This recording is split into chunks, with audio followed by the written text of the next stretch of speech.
Everyone in the universe who is watching this right now. My name is Marcella Hammer. I am the resident unicorn of the palette community. And this little ditty right here is a program that we call Get Your Mind Right, because hopefully we all have minds. And in reality, it is hard being a human being. It is hard putting yourself first. It is hard dealing with mental health.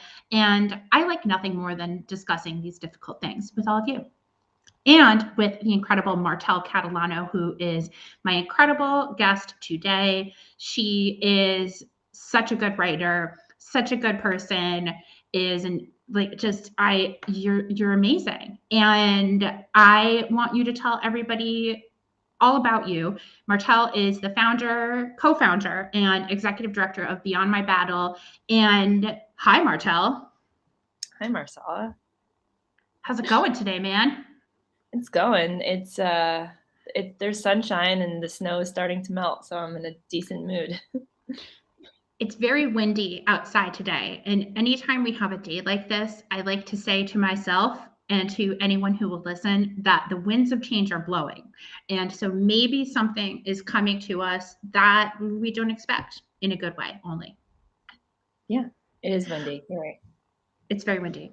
Martell, can you tell us about Beyond My Battle and that community that you serve? Of course. So Beyond My Battle is a nonprofit. We're in our 5th year of being an organization, which really flew by. We help patients and caregivers manage the stress of illness, disability. We typically say, serious illness, rare diseases, disability, but it's really all encompassing. Our philosophy is to provide resources and support services in a safe space for people who are struggling with really any kind of medical condition. It doesn't even have to be diagnosed yet, because that's also really stressful, and we can get into that if you want. But diagnosed, undiagnosed, manage the stress, because we all know that stress makes us sick, and we don't want people who are already experiencing some kind of illness to become more sick because of their stress. Also, stress creates burnout for caregivers, and then they're not as emotionally available for the people they love. So we do this a lot through mostly like mindfulness and compassion-based practices, but really what that means is just contemplative exercises of any kind to help better understand our own selves, and then better manage and hopefully reduce all the different kinds of stressors that really are vast and compound for people who are already experiencing the inherent stress of illness. This is so incredible. And I do want to circle back to what you said about diagnosis, and tell me more about that. It doesn't mean you're not ill or not sick if you don't have like a doctor's note. Right. Yeah, we see a lot of people who are, for some people, it's the most awful, stressful time is to fight diagnosis in and of itself. I can't speak on this personally. I have been living with a rare disease that I've known about since I was 13. And I didn't have to fight that hard to get it, because it's a pretty apparent thing if you just look inside of me. But for a lot of people, and there's a lot of mystery, there's a lot of medical mystery, as everybody knows. And a lot of people are out there fighting every day, going to so many doctors and, battling the healthcare system or whatever it means for them, sometimes battling their own family and friends to say, no, I am struggling, I am sick with this. And a lot of people experience medical gaslighting. A lot of people experience complete dismissal, or lose their job, or have relationship issues because of the fight for diagnosis. So yeah, I mean, at Beyond My Battle, myself and my co-founder, we both have rare diseases that we've known about almost our entire lives. But our community is built up of a really diverse network of people who both have diagnoses and are looking for them, and also support people in those positions too, as loved ones. I think this is so cool. And, you know, I forgot what I was going to say. It was amazing. No, I got it now. So it is International Women's Day today. And Oh, yeah. something that we see a lot of, or at least I do in the news, is that women do struggle with with medical diagnoses a little bit more than men. Is that something that you find also within your community? Yeah, I only because I've talked to people who have like written books about and researched this exact topic. So there's certainly there is truth to this. Um, and I don't know that there's a completely concrete answer as to why it's the case. I think it goes along the lines of why women are often more dismissed for their feelings or their lived experiences than men, for various reasons. We don't have to get into the philosophies around and the history of women disempowerment, but yeah, in the medical community for sure. And I think it is also fair to say, and I don't know if this is something that is, completely established, but women do experience a lot more health challenges than men. We have a whole set of reproductive type stuff going on and hormonal things going on that men don't have. So it We is have not. periods. You can Yeah, just say it, Martell. We have and periods babies and and babies. babies. And there's a lot of, I shouldn't say that there's more illnesses that women experience than men, because I don't want to spread any misinformation, because I'm not sure if that's the case. But I think that women, I just know there's a great book. I'll just leave it at this. There's a great book on this. A friend of mine, her name is Sarah Ramey. She wrote a book on this exact topic called I think it's a long title, like The Lady's Hand Guide to her chronic illness, and I'm butchering the title of it, but it's really wonderful, and it really explores this exact topic. And I mean, it isn't just for women. It really is for everyone, fighting for the diagnosis. And as an individual or as a caregiver, which was really kind of my experience with this, life is hard. And when you have these things compounding on top of it, it can get really overwhelming. Um, let's talk about the fact that here we are in 2022, not just dealing with the impact of the past 2 years of global change and pandemics and so much other stuff. Now we have this news cycle of war in Ukraine. And I know Martella is a part of my writers group, and this group we've been really tackling it. And whether you want to or not, it's in the forefront of everyone's thoughts. And are you seeing this in your community as well? Like, are people feeling the weight of this in real time? Certainly over the last 2 years with COVID and the election, which I think it's safe to say that it touched on topics of healthcare and universal healthcare and or not. Um, that has really impacted our community, and I've seen a lot of.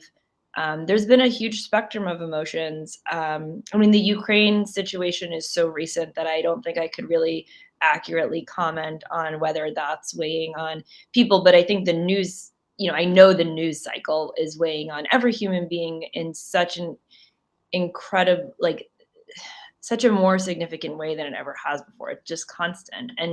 Um and I will say that with COVID, and like I said, the election and whatnot over the last few years, and all that's arose because of those things, our community of patients and caregivers experienced everything from complete anger to about new waves of accessibility for people. Everybody was now able to work from home, whereas myself and many other millions of people have tried to fight for more accessible workplace measures for years, and all of a sudden everybody realized that it was entirely possible.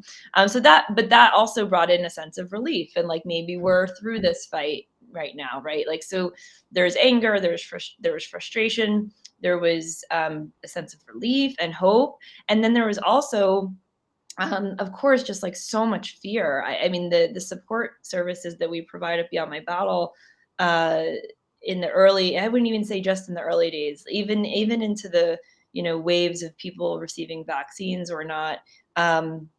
People were coming to our groups every week in so much fear. There's a lot of people in our community that can't receive vaccines for various health reasons.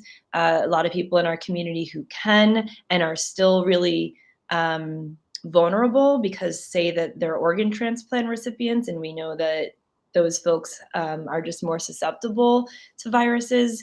So there's just so much fear and isolation. Like, there's still people in our circles who haven't left their house for months because they don't want people, because like I said, either they can't become vaccinated, or they are, and they're incredibly vulnerable. So I would say the major emotion that has stood out has been fear and isolation, but it has really been a spectrum of emotion, like I said. I think probably the greatest gift to all of us that has come out of this pandemic has been this focus on remote work and how feasible and successful it is for companies and for employees.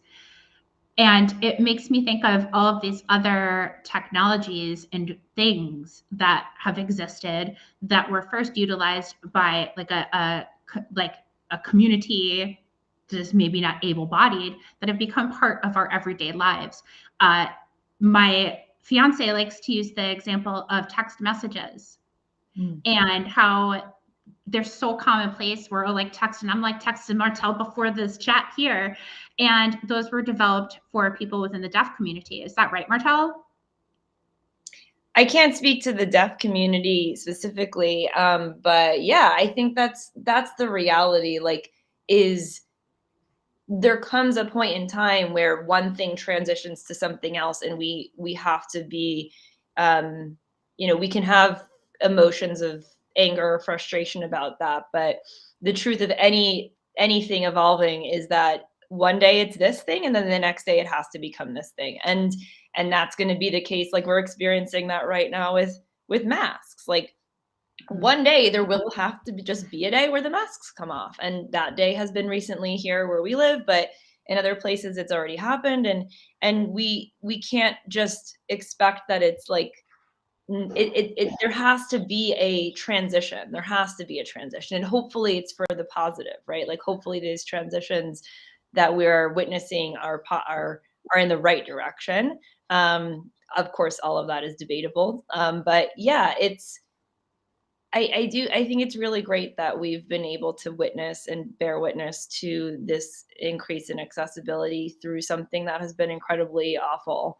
It has been a silver lining for this community specifically, like the rates in which people are now able to work from home, have a more flexible work schedule that is realistic for health, which is such an incredibly uncertain thing. Yeah, I'm happy to see that. As an eternal optimist, I'm right there with you. And I think we're just going to have to stay that way. And I I'm have one more question. Oh my God. I'm not. No. Oh, I feel like I am. Is it because I love the American Dream Mall and you're anti-mall, and yet we're still friends? Is it kind of okay, I do have a question, and this is kind of related to your leadership role in Beyond My Battle and within the community that you serve. A lot of people who are part of Palette and who are maybe watching this have a team of people who they're responsible for in the workplace, or they're part of a family unit, or they're part of a community unit. And in reality, we're kind of responsible for the people who are around us. How do you suggest we best provide support to the people we're responsible for? This is like a big question. Sorry. It's real big. Great question. No, it's okay. I have a small team at my organization, but I have a team of people who support me like in my day-to-day life, because I live with a disability, and I think about that team of people too, like not just my couple of employees, but the team that surrounds me, like my fiance and my parents and my close friends. And I feel like whoever I'm talking about in these teams, I have to take care of myself in order to show up to all of them. And this has been a hard time to take care of ourselves. I mean, even with having perhaps some of us having more free time than we've had before, we saw a lot of people struggling with fill that space with. For me, when I have free time, I have like 10 different hobbies that I want to do. So like that's the opposite side of that struggle, is like, well, what do I want to do? How do I want to use my time? And that can be stressful. So let me just pause for a second. I guess my ultimate takeaway or my message to anybody who's in a leadership position is to remember to take care of yourself, and to know that like how you take care of yourself is going to change over time, and what worked like 3 years ago might not work today, especially with the news cycle the way it is, with everything, the way that it is. We might not have access to the things we used to, or we may just not feel, our nervous system may respond differently to things different. Like I used to meditate every day, and like I still have a meditation practice, and but it looks different. It looks really different than it used to look. And now like going outside has become absolutely the most important thing for me. Like if I don't go outside, which can happen from time to time as someone who has a home office and the weather is not the best where we live. Some days, like my partner will come home and he'll be like, "You didn't go outside today, did you?" Because I am like not, talk about not having my mind right. My mind is like so not right on the days that I don't go outside. So it's finding things that fill your toolkit. Like for some people, it's reading a book, and that for some, or maybe for you, it used to be reading a book and now it's not, and that's okay. And just knowing that like certain things, they can change. So finding things that work for you in this phase or this season of your life is, you're going to show up better to your team, whether it's like a professional team or a personal team that supports you. Yeah, you'll support them better by supporting yourself. Martell, that's the best advice I've heard in a really long time. And I think it's really, it's really incredible, because I think we forget that we're constantly changing as human beings, and that the ways that we attend to ourselves, they have to change. And, like I had a little bit of an aha moment while you were speaking. So thank you. That was something. Yeah. I mean, one thing that goes hand in hand with all of this is communicating right, like communicating well to the people around you, expressing when you need space versus that you need support. Like my partner will say to me, if I'm kind of going off, he'll be like, "Do you want to vent right now, or do you want advice right now?" Because those are two really different things. And sometimes just him saying that is only what I needed to hear, because I'll be like, "Oh, no, I don't even want advice. I just need to vent." Or, "No, I really need advice with what I'm expressing to you." I think just the better the communication is between you and your professional team, or you and your personal team, even if it's like not great, like, "I'm really struggling. I'm really having a hard time these past few weeks," or, "I have this going on in my life and I need to take space," or, "I need you to check in on me." Being communicative is self-care. And I think it's like we do a lot of self-care work at Beyond My Battle, helping patients and caregivers, you know, manage stress through self-care. But my personal first self-care tip for everybody in our community, and we do a lot of education around this, is mindful communication. And what does that look like between a patient and a caregiver and a patient? But it applies to everybody. Being communicative in a way that is not aggressive, in a way that is safe and supported, even if you're talking about difficult matters, is it takes care of you, it takes care of them, it creates a connection, it creates the ability to express yourself, it creates the ability to feel safe in an environment. And it's something that I don't think we talk enough about in terms of keeping our minds right or taking care of ourselves, because it's way more powerful. If you can do all of the bubble baths and the yoga and eat the perfect diet and meditate and everything, and if you don't have strong, healthy relationships and strong, healthy lines of communication, it all really doesn't matter. That's such great advice, and it's so true. And I think the thing that people forget about communication is that it's not a one and done, like a face mask. It's something that is a constant evolution throughout our lives as we learn to better understand ourselves, the environment around us, the situations at hand, the people who we care about or who we're responsible for. And I think just the willingness to try to be attentive to that communication can be so powerful. And you're incredible. I feel very inspired by this on a basic human level and on a woman in business badass level, which we both are. Thank you, Martell. Thanks, Marcella. Well, I have to say thank you to everyone who tuned into this. If you are interested in learning more about Martell or giving her money for her nonprofit, which you should totally do, it's called Beyond My Battle, and I will make sure it's in the chat. Martell will actually be a featured guest on We Built the City, which is a Palette event about building diverse communities and workplaces coming up on the 25th of this month. And Martell, do you have any parting words? Any advice for anyone?